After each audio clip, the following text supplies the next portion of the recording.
You are listening to the On Purpose Podcast. If you run a business, listen up, because my friend Dr. Elise Rigney just dropped something every entrepreneur needs.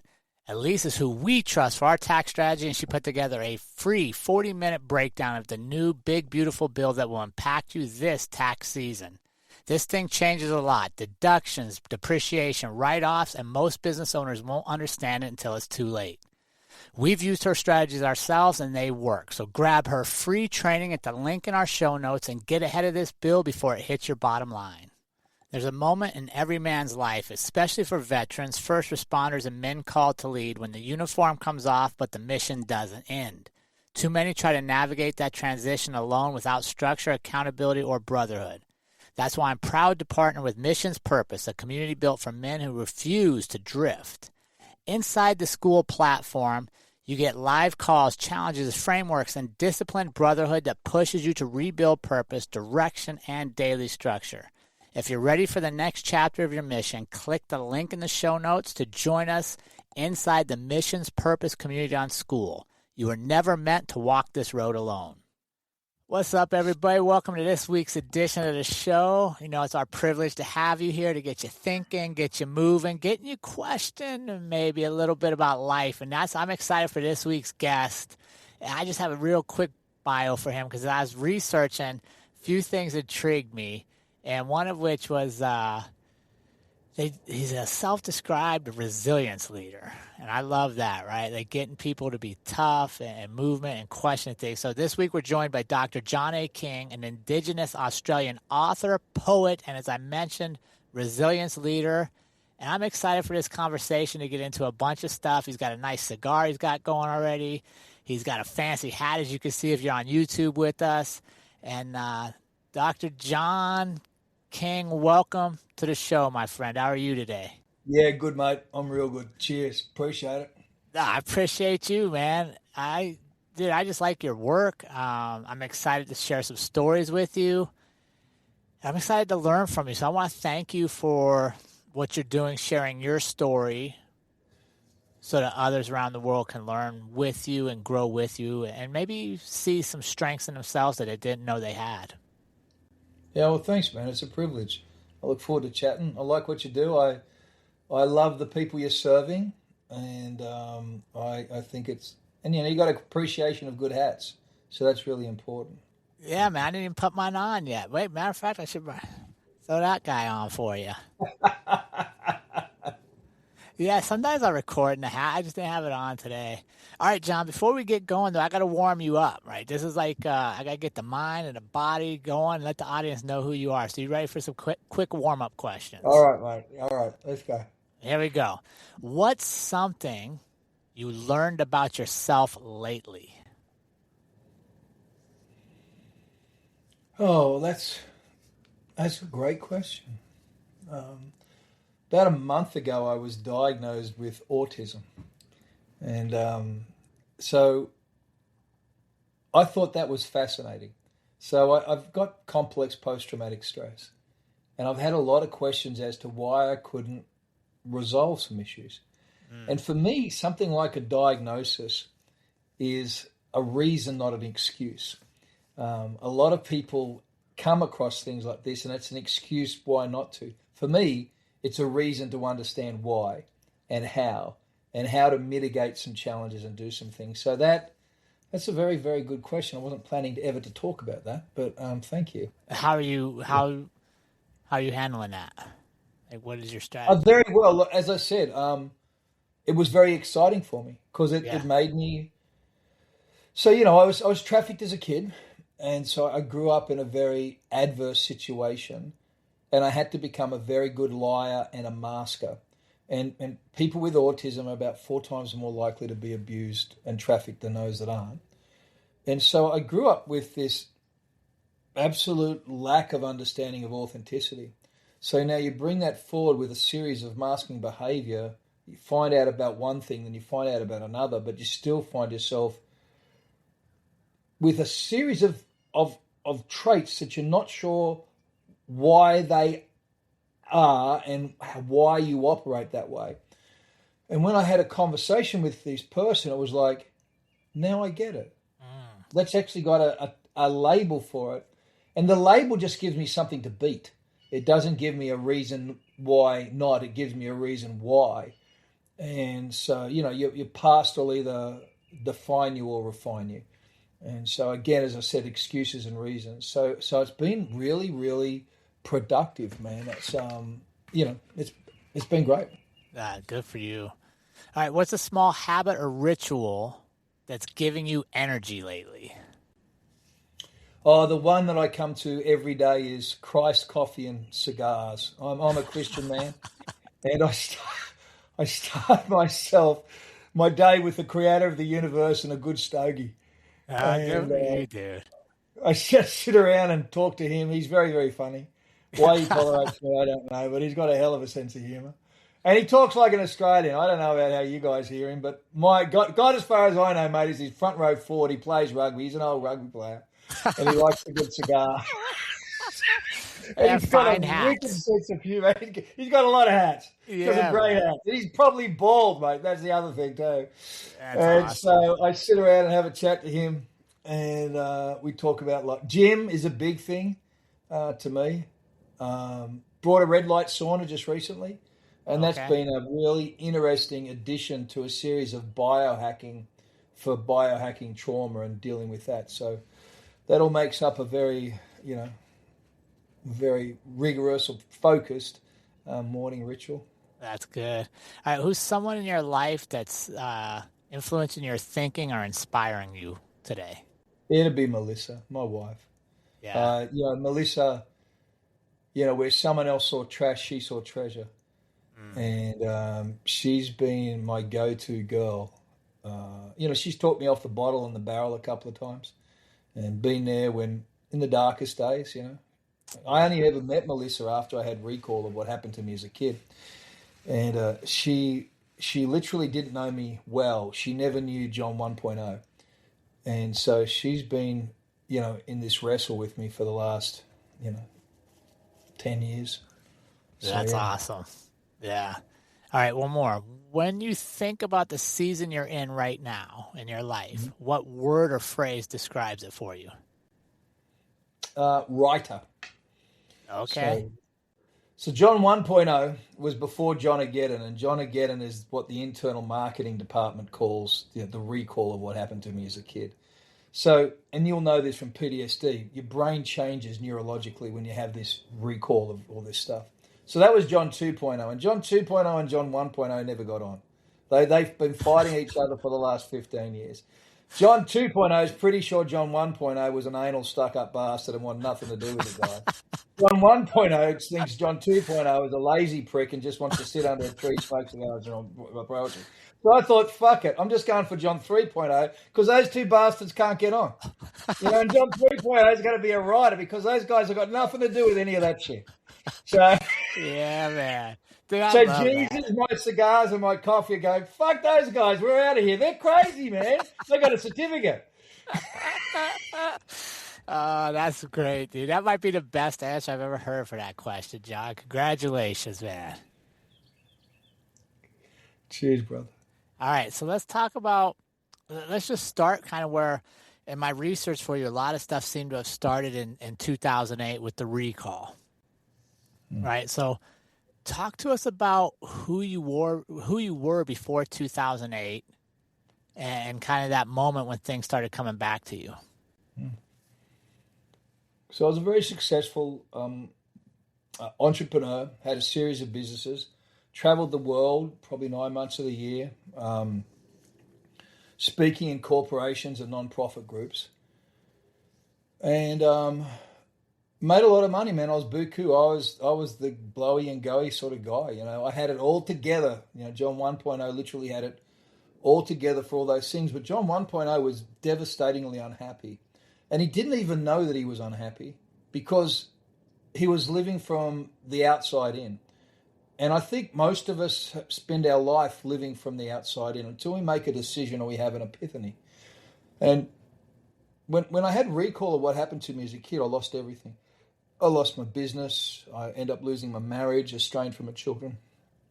My mental health, I went from traveling the world to having a chronic stutter that was so bad it was embarrassing. People would walk away, run away. They'd see me, and so when I moved into that phase of trying to understand what happened to me as a child, trying to comprehend it, really, you don't ever understand it, just trying to comprehend what the hell is going on here and the impact it had on my life.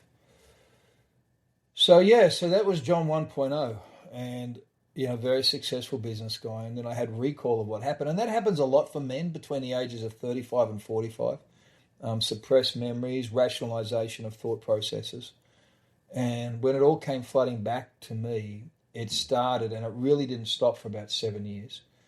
And it still is a challenge at times. It was like little, like 8mm frames strung together and played this movie continuously, 24/7.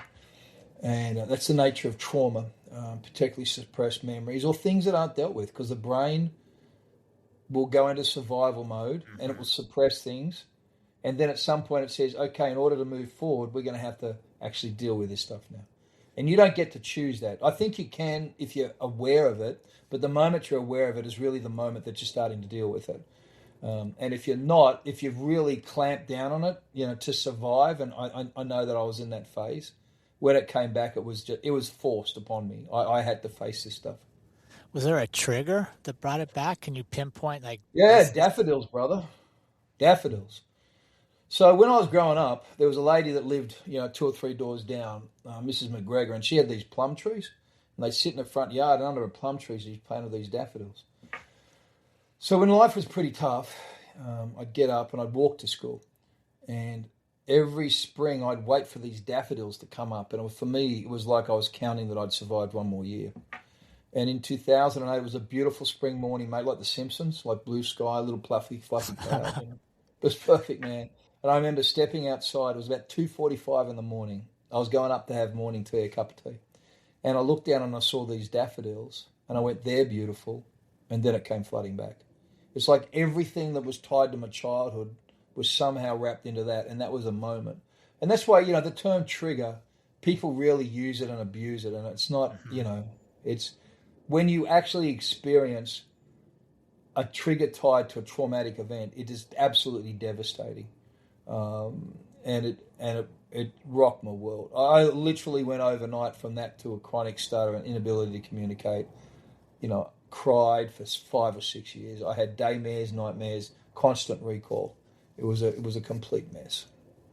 What did that teach you about the fragility of your identity and who we are?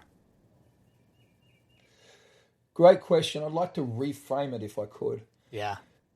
In reflection, it actually taught me how resilient we are as human beings. Sure. The body's ability and mind's ability to say, you know what, we can't handle this now, but we're going to pick a time in the future and we're going to have a conversation about this. So it taught me how resilient I was, and then to your point and your phrasing, how fragile we are if we don't deal with things. Right. That suppressing things, holding things in, not discussing, not talking about it, is not macho or masculine. It's actually emotional suicide. And for a lot of us, particularly men, because women talk about things face to face. Men talk about things shoulder to shoulder. Like you mentioned, you're going on a marathon with your son, and it'll probably be one of the greatest times of your life because you will run beside your boy shoulder to shoulder. And that will deepen your relationship as men like nothing else. For sure. And yet we do that with our mates all the time.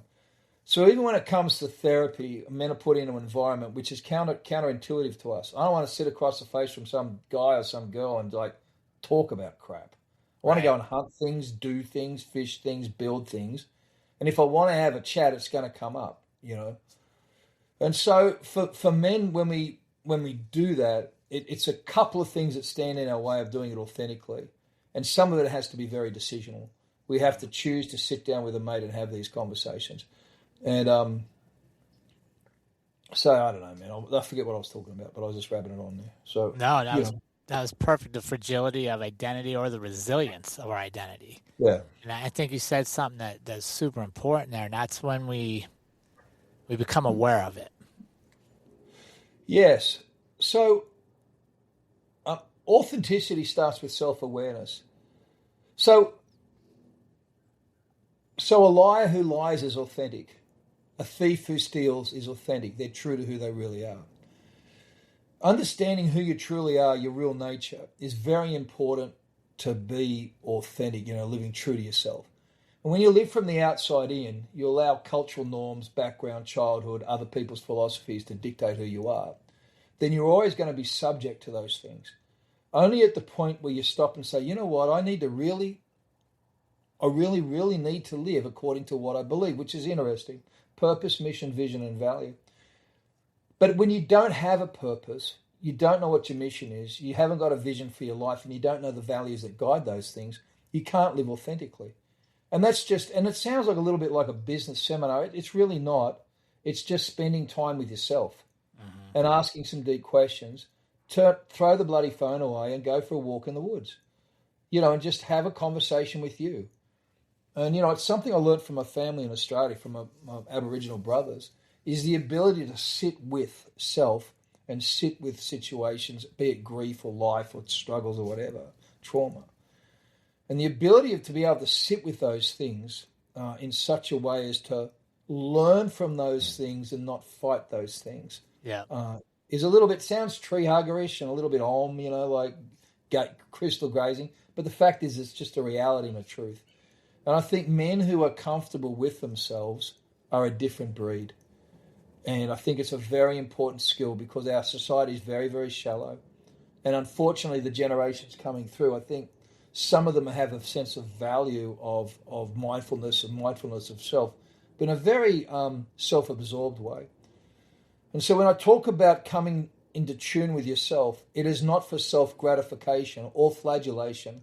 It's actually for self-development to grow and be of benefit to those around you.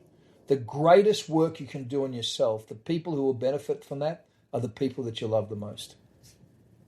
Yeah, I agree with that. So talk me through, so you get flooded with these emotions, you get flooded with memories that you had suppressed for years. And at what point did you decide that these weren't going to break you, that you weren't going to die a broken man, that you were going to rebuild? Face what you had suppressed, face it, and rebuild the life you wanted. Okay. No, I got an answer for you on that. Thank you. That's a great question. Great podcast, bro. You do a really good job. Thank you. I got an answer, but it's going to sound really trite and simplistic, and it's not true. So I'm going to give the second one first. The second one is I've been in this recovery process for about 16, 17 years now, and in the last 2 years, I feel like my feet are under me. So I want people to be very clear about that. I'm not saying, because we live in a society where it's popcorn, microwave 30 seconds and everything's got to be gone. That's just bullshit, man. It doesn't work. When I had recall and it went from these little 8mm frames to this one movie in my head, I said a single phrase to myself. And I had an inkling, an epiphany at that moment. I believe it was I'm a Christian man. I believe it was the Creator talking to me and saying, you've got to be careful here. And I said, I'm a victim of sexual abuse. And that was the last time I ever used that word.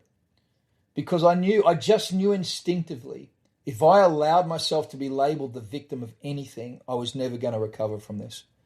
And for a lot of years, I'd fight against that trope, internally and externally. I mean, for a lot of years, to not allow myself to be defined by a spirit of a victim.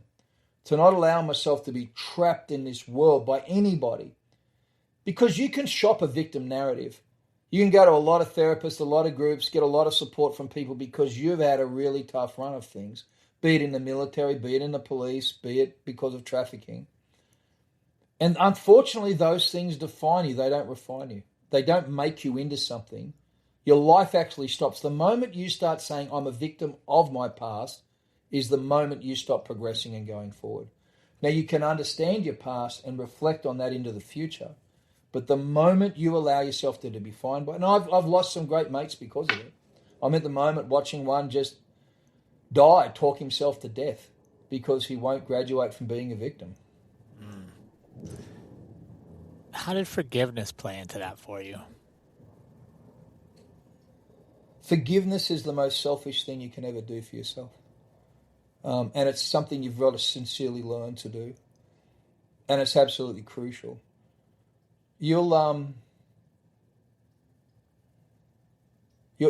Things can either afflict you or infect you. And bitterness is a root that goes down and will corrupt your soul. So things get done to you, or you're put into situations where you're witnessing to things or seeing things. And they will either infect your soul, your heart, your life, or they'll afflict you. They're scars, scars versus cancer. I heard a quote by a guy who was in Romanian prisons. He was a priest. And while he was in these prisons, he witnessed to the guards. And after he got released in the fall of communism, his guard, the guard he got saved, became a Christian.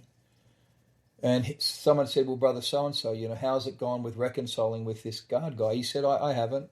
Well, why not? Haven't you forgiven him? He said, yeah, I did. But there's a difference between forgiving and forgetting.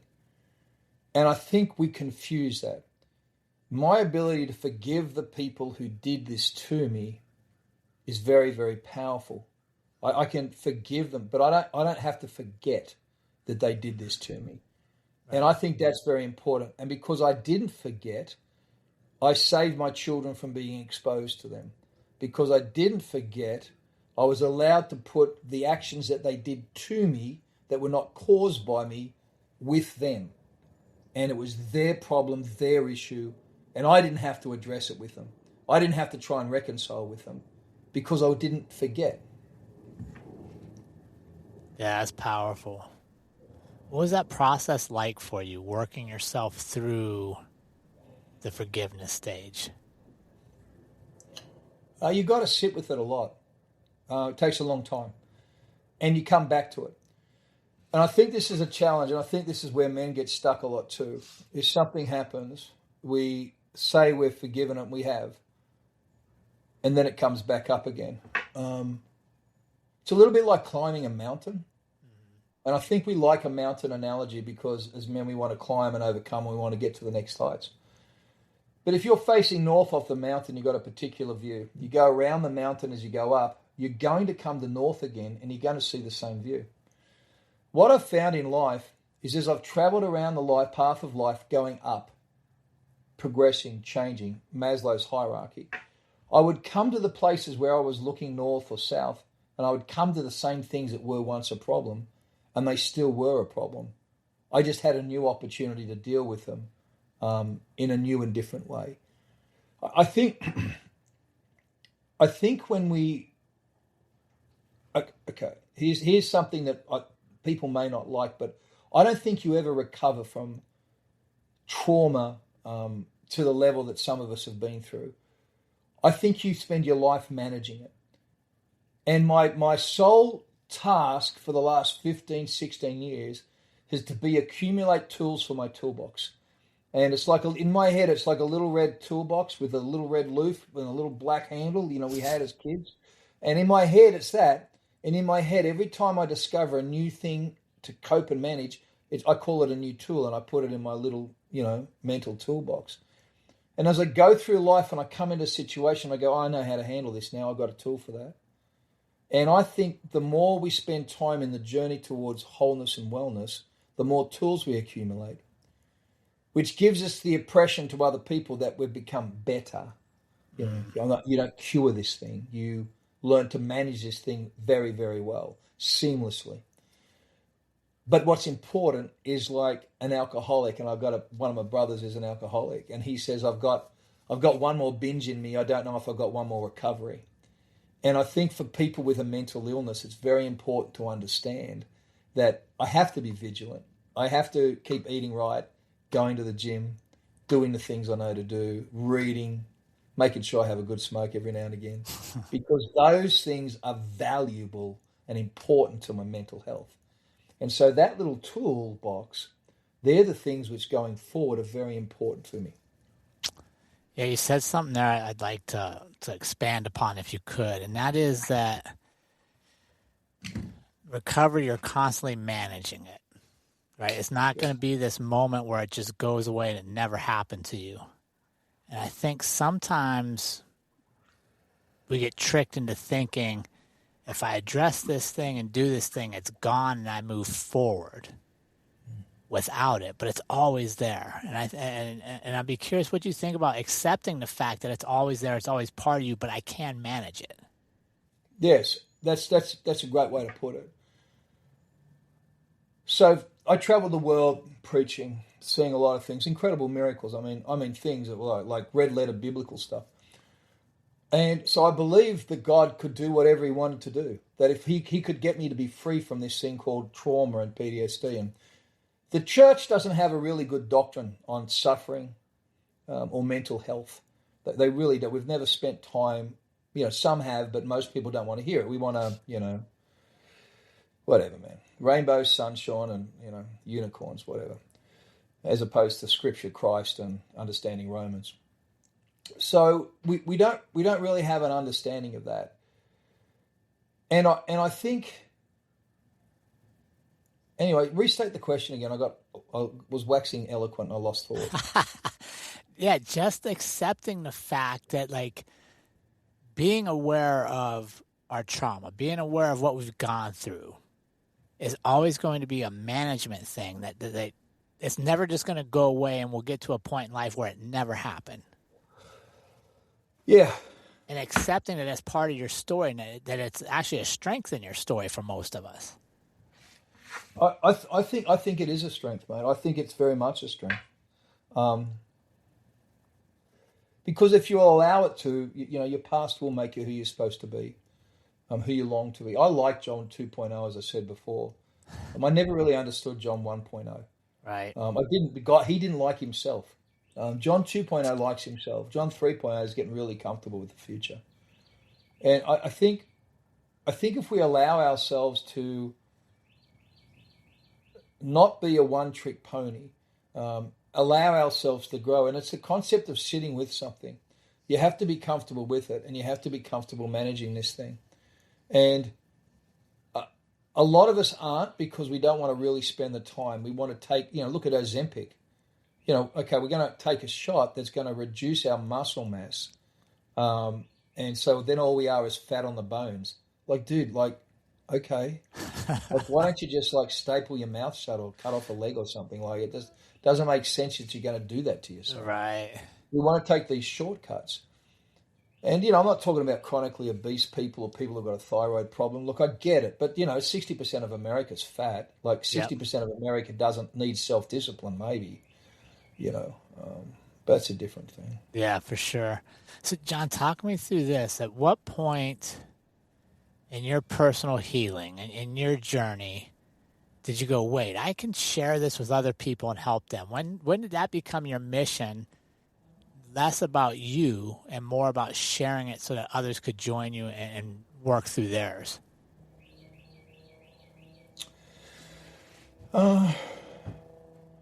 So, I've been in Christian ministry for a long time, ran churches, planted churches.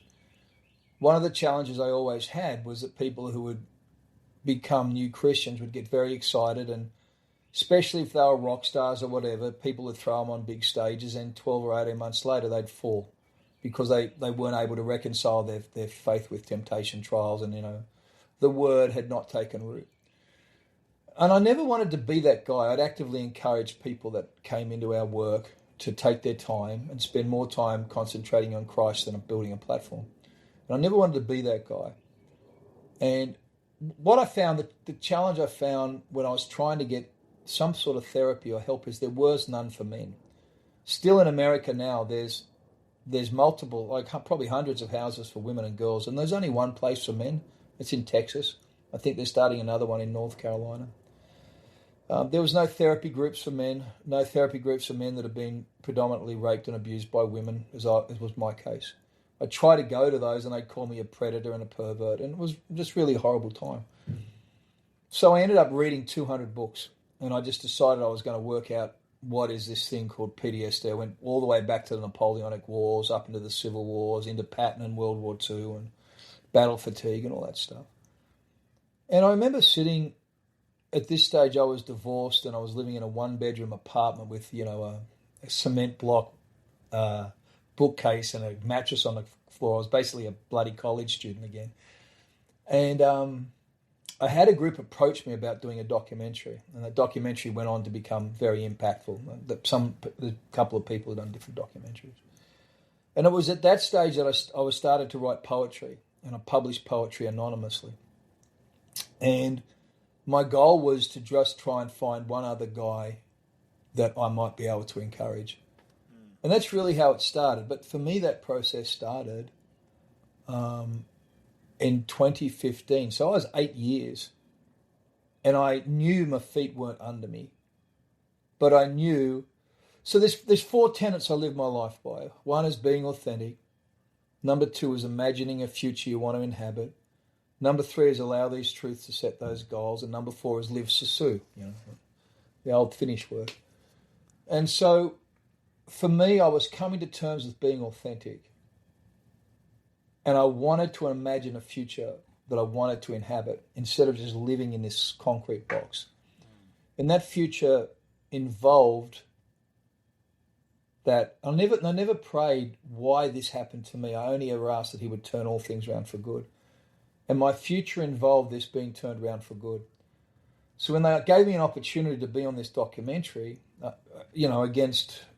under much protest from people who loved me, I said yes, because I just wanted something to good happen with this. And so understand again, I'm 8 years into this thing.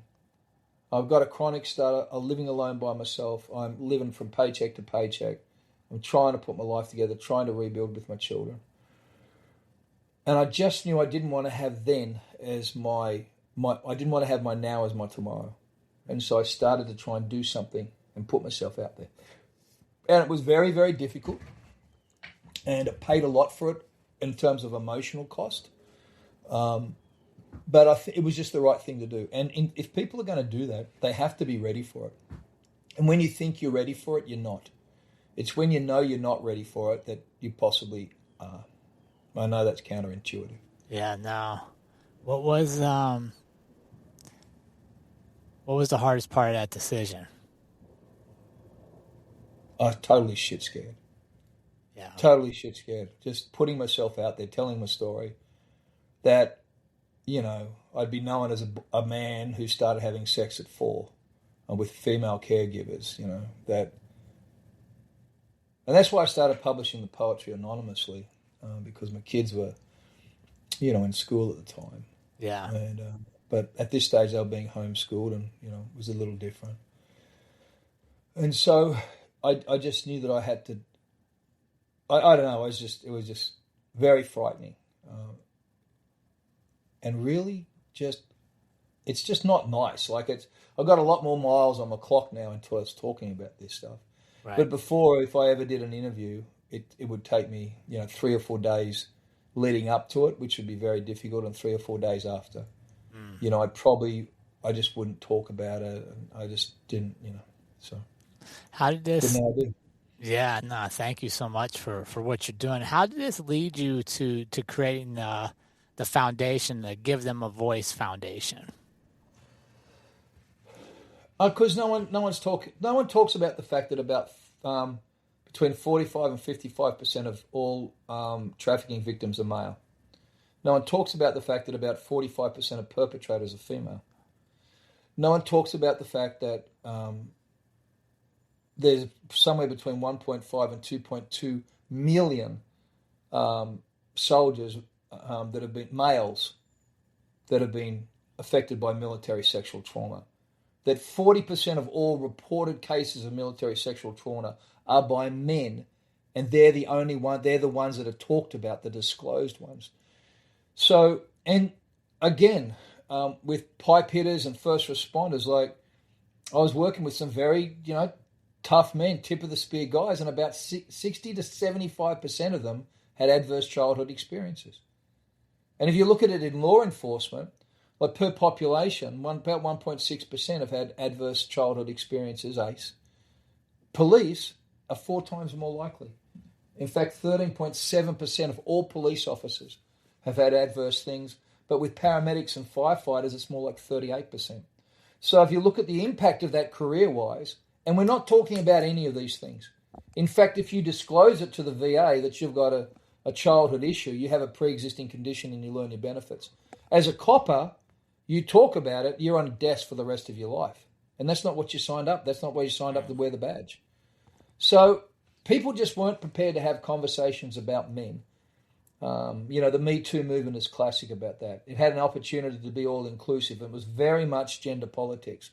The fact that the UN has women and girls, trafficking stuff, nothing to do with boys. And yet anyone who spent time in the sandbox knows that women are for procreation and boys are for recreation. And about 95% of those kids over there in places like Iran, under the age of 11 have all been sexually abused. That's how you get ISIS. It's one of their tools. They've done it in Ghana with the boy soldiers for years. So people just weren't talking about this. So the reason I started Give Them a Voice was to just give a voice to the unrepresented.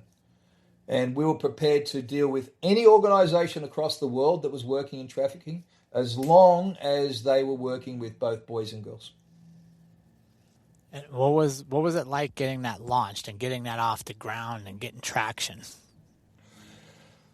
I suppose we approached it a little differently.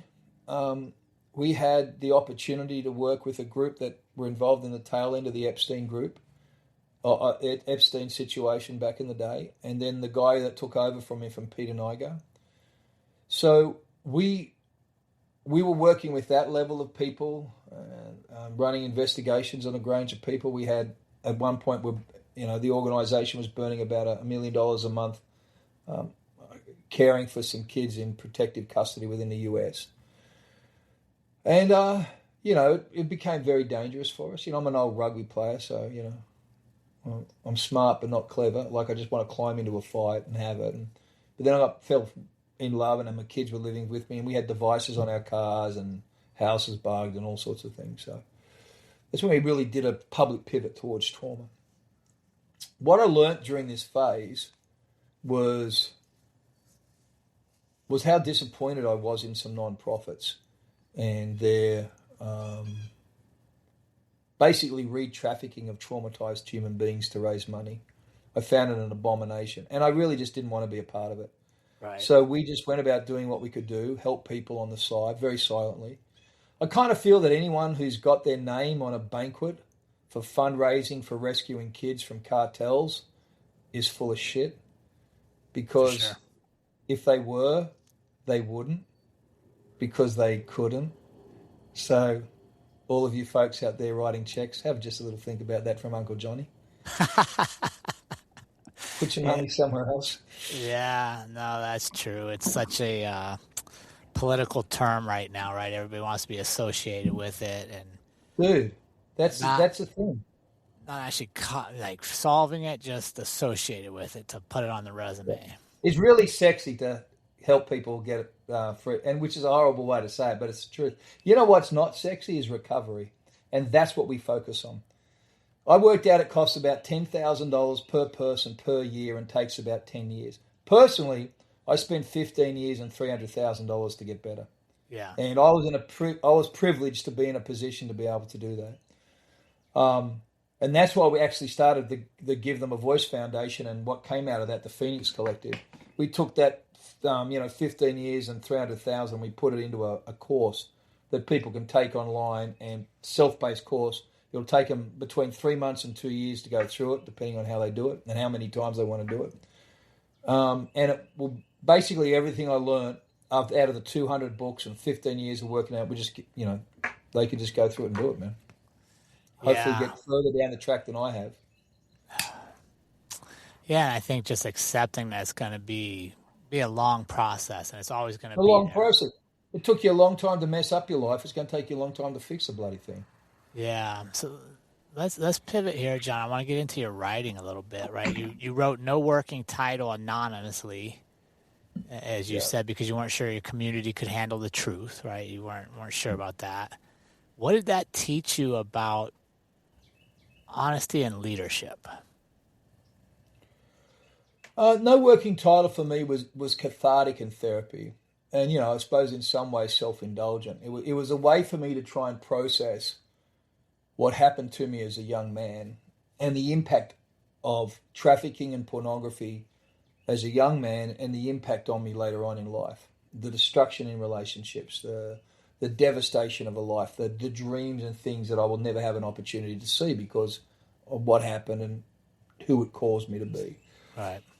So no working title was like that. And I'm just, I've got to make a decision with that book. It's very much a capsule in time.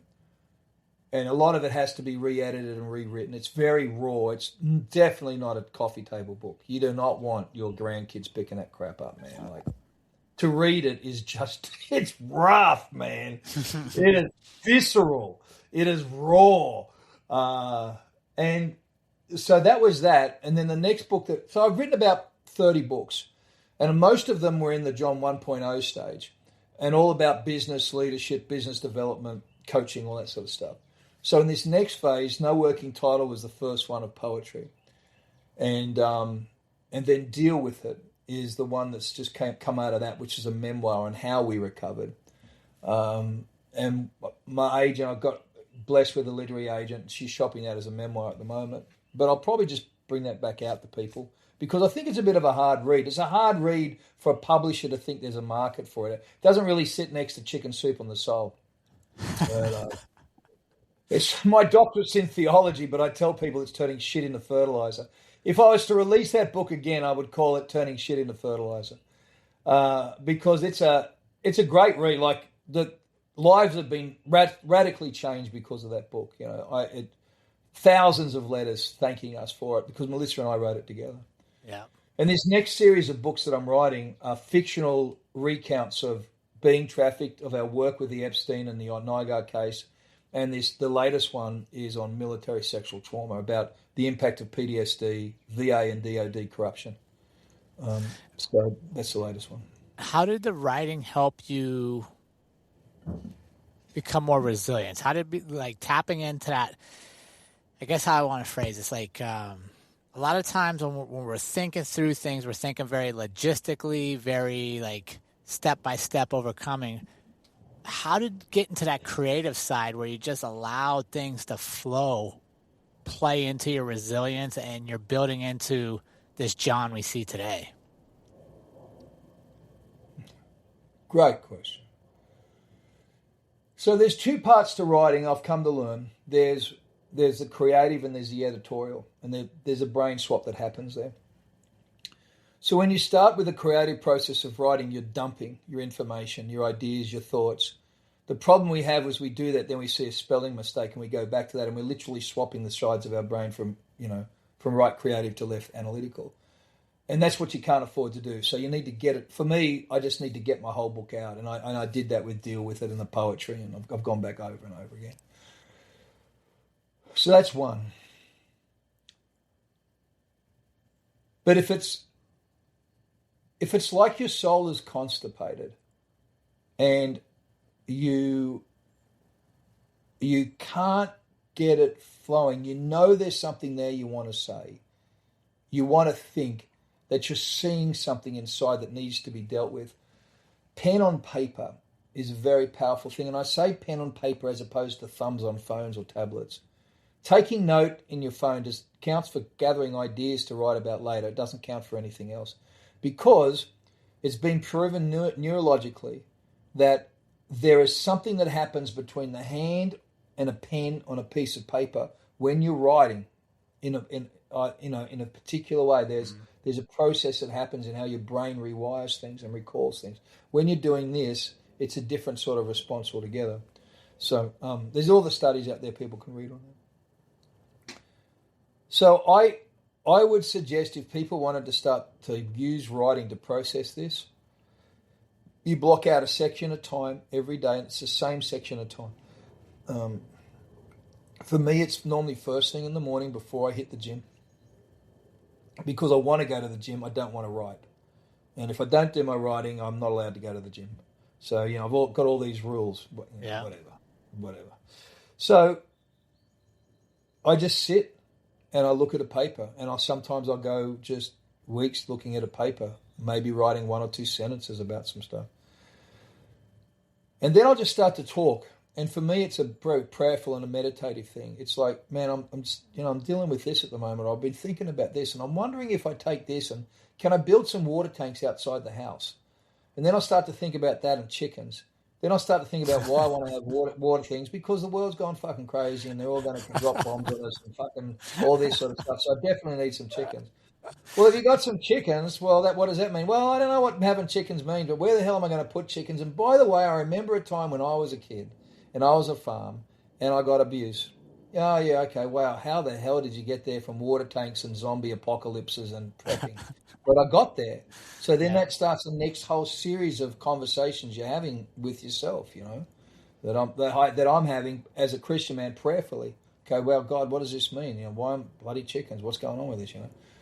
And so these conversations all start to flow in. But what you're doing is you're actually training your body that it is safe to process these emotions.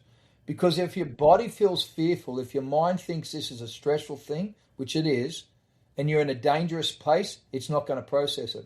But if you're in a regular place and you go there day after day for 4 or 5 days and nothing bad happens, like no one breaks in the door, you don't have to shoot anybody this morning, you know, you make sure you've got your gun, because then you're not going to be worried sitting in the shed, even though it's 9 o'clock in Texas, in the suburbs, not likely to be attacked by zombies or fucking chickens. But you never know.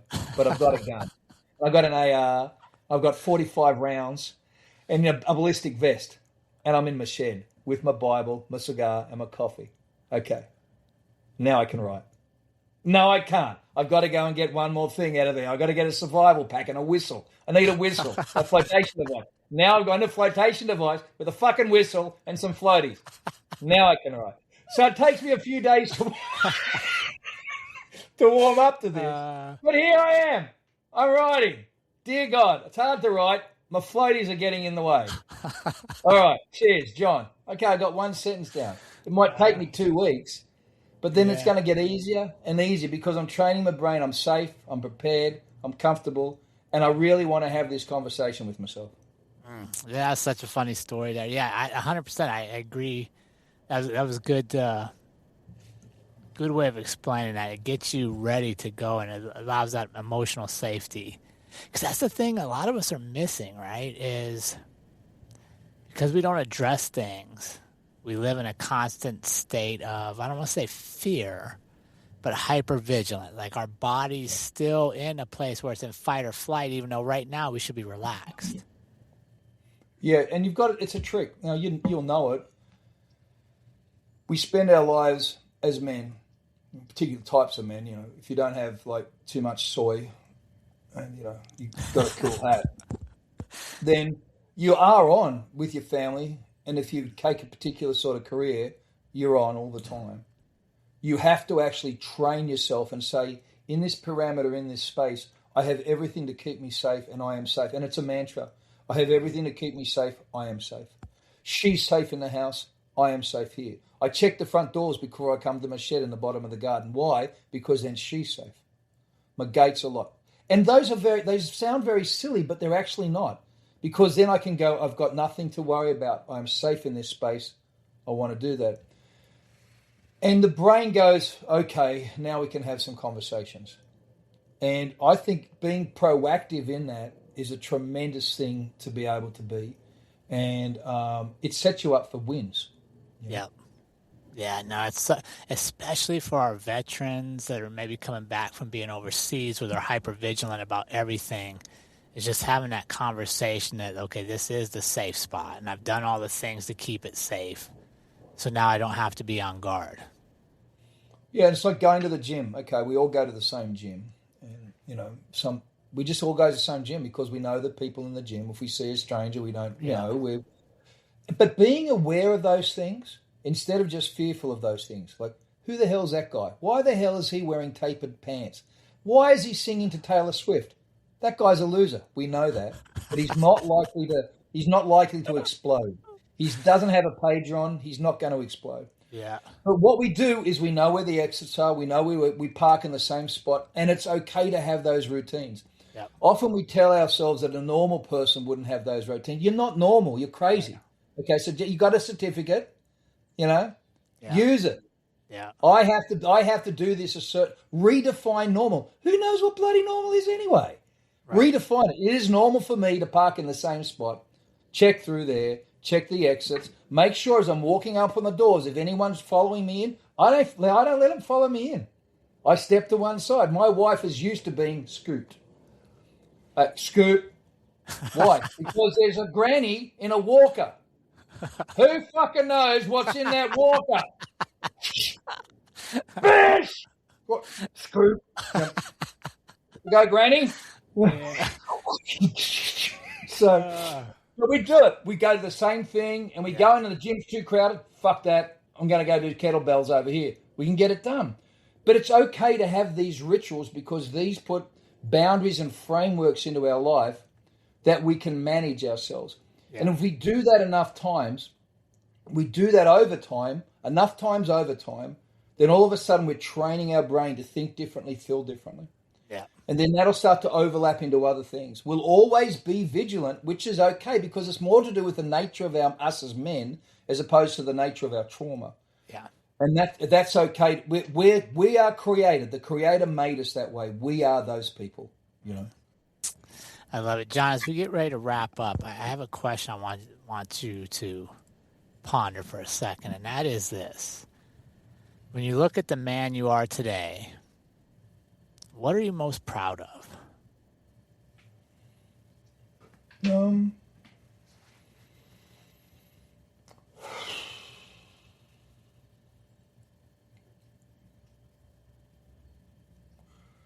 So under the previous administration, in my first marriage, I was told I was unlovable and incapable of love. And I was actively encouraged to commit suicide. So the fact that I'm alive, I'm really proud with that. I'm proud of the fact that I get up every day and try to be a better version of me for my wife and my kids. I'm very proud of my son. Because in my darkest times, my son still saw me as dad. Never was ashamed or embarrassed of me. So that's very important to me. I'm proud of him. I'm not saying that I can, I'm responsible for that. I'm just very proud that he's happily married and things are going well. Look, it's a really great question, mate. I'm really proud of my life, to be honest. I've made it. And when I say made it, I'm not talking like blings and Bentleys. I'm talking like I got a little house that's mine. I got a little shed. I got 3 chickens. I got a dog who tolerates me but loves my wife. And, I've got a woman who's happy, Yeah. She's a crazy hippie painter and she's just happy, And I like my life. And for most of my life, I've never been happy. And for the last 18 months or so, it kind of feels like this is weird, man. But this is kind of enjoyable. And so I don't know if it's proud in that sense, but it's like I like being me and I like being here in this phase of, of my walk on this planet. Yeah. Well, John, we like you, my friend. We're proud of you. It's an honor to have you in our community now. And where can our audience connect with you to get into the books, just to follow along on your journey? Sure. Probably the best place is the website, drjohnaking.com. Go there. On media, on any social platforms, Dr. John A. King. I'd love to connect with them there. I'm across all of them. And, I'd love to do that. Love to see them, we hold 6 or 7 free events a year online. And we hold Man Church every second Saturday. So if they want to come along and, for faith and fellowship online for an hour and to have coffee, Christ and cigars, they're more than welcome. Got a coming up this week. And if they want to come along to any of our free events, go to drjohnaking.com. You'll find a button there for something, I'm sure. All right. Well, thanks. Yeah, absolutely. John, thank you so much for taking your time. Thank you for trusting us with your story. It's been an honor and a privilege to sit with you today. Cheers, brother. When you're training with purpose, your fueling can't be an afterthought. That's why I use Never Second, the simplest, most reliable system I have found for staying energized, hydrated, and steady through their long efforts. Their C-Series carbs take the guesswork out of performance. No stomach drama, no complicated mixing, just clean, consistent fuel that actually works when the miles get long. If you want to train with more intention and recover without feeling wrecked, check out Never Second. Click the link in the show notes to get dialed in. And remember, team, life is far too short to live any other way than on purpose. We will see you all again next week.